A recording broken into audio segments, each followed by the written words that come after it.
जय हिंद बच्चों। कक्षा 12 समाजशास्त्र में सामान्य संकल्पनाएं एवं संकेतन के बारे में हम लोग पिछली कक्षा में पढ़ लिए थे।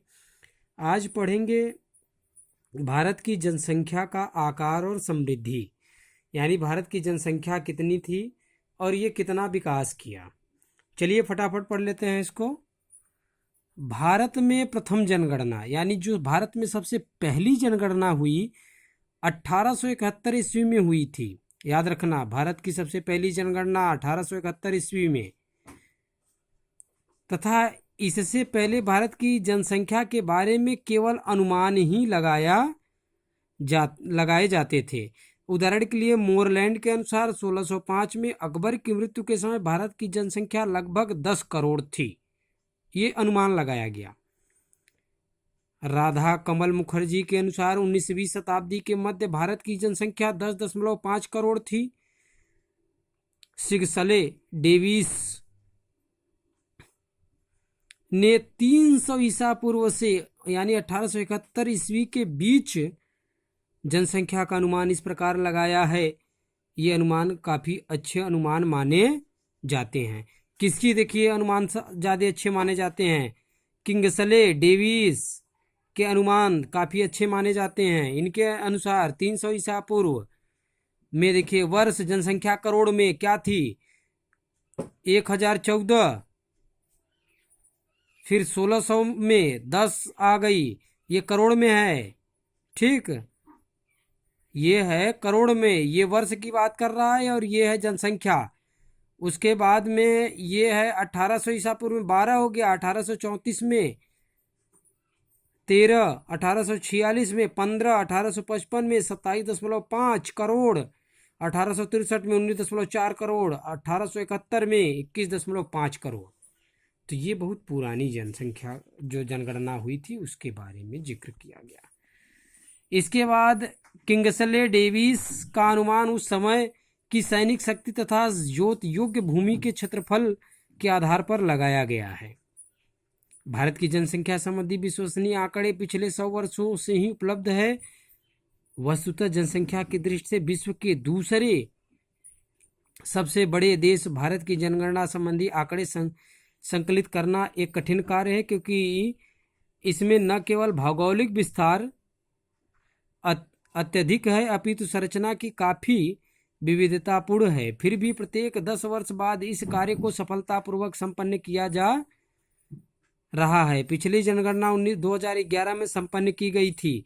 चलिए अब हम लोग 2011 की जनगणना के बारे में पढ़ लेते हैं। तालिका से पूरी आपको स्पष्ट हो जाएगा।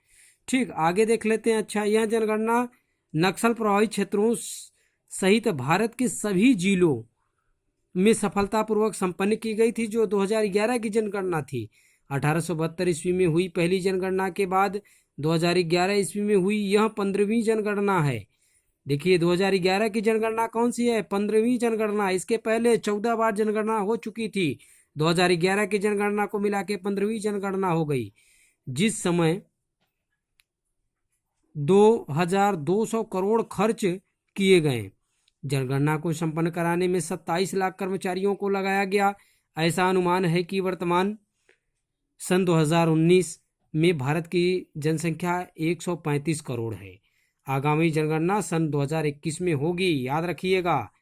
2021 में पुनः जनगणना होने वाली है।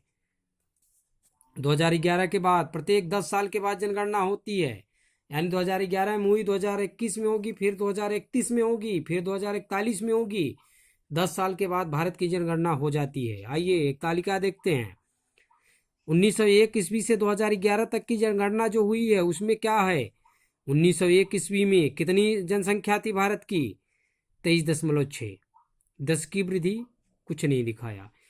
1911 ईस्वी में देखिए 11 साल के बाद हुई, 2409 हुई, तो वृद्धि कितना हुआ? 5.75। बहुत तेजी से वृद्धि हुई। 1921 की जो जनगणना थी 24.8 करोड़, वृद्धि कितनी हुई? पिछले वर्ष की पिछली जनगणना के अकॉर्डिंग बहुत कम, 0.31। 1931 में 27.6 करोड़ हो गई, वृद्धि कितना हो गया? 11% हो गई वृद्धि। 1941 में 31.5 करोड़ हो गई, वृद्धि हुई 14.22। वृद्धि लगातार बढ़ रही है। 1951 में 36 करोड़ हो गई, वृद्धि कितनी हुई? 13.31। पिछले जनगणना के अकॉर्डिंग थोड़ा सा घटी। 1961 में कितनी हुई? 43.9 करोड़, वृद्धि कितना हुआ? 21.61, बहुत ज़्यादा वृद्धि हो गई। 1971 में 54.8 करोड़ हो गई, 24.80 की वृद्धि हुई। 1981 में 68.5 करोड़ जनसंख्या हुई, 24.466, यानी थोड़ी सी कम हुई है बस पिछले जनगणना के अकॉर्डिंग। 1991 में 84.64, वृद्धि कितनी हुई? 23.87, थोड़ा सा घटा था। 2001 में जो जनगणना हुई थी 102.70 करोड़, इसकी वृद्धि हुई 21.54, यानी जो वृद्धि हुई थी 1961 में उसके अकॉर्डिंग। 2011 में 121.02 करोड़, वृद्धि कितनी हुई? 17.67, पिछले जनगणना के अकॉर्डिंग घटा है।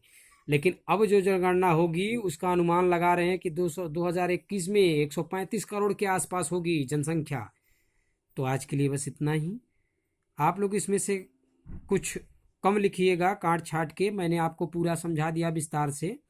आप हेडिंग डाल के, ये तो आपके जनरल नॉलेज के टाइप के क्वेश्चन थे, इसलिए मैंने आपको वीडियो के माध्यम से समझा दिया जिससे कि आप लोगों को स्पष्ट हो जाए। आज के लिए इतना ही, धन्यवाद।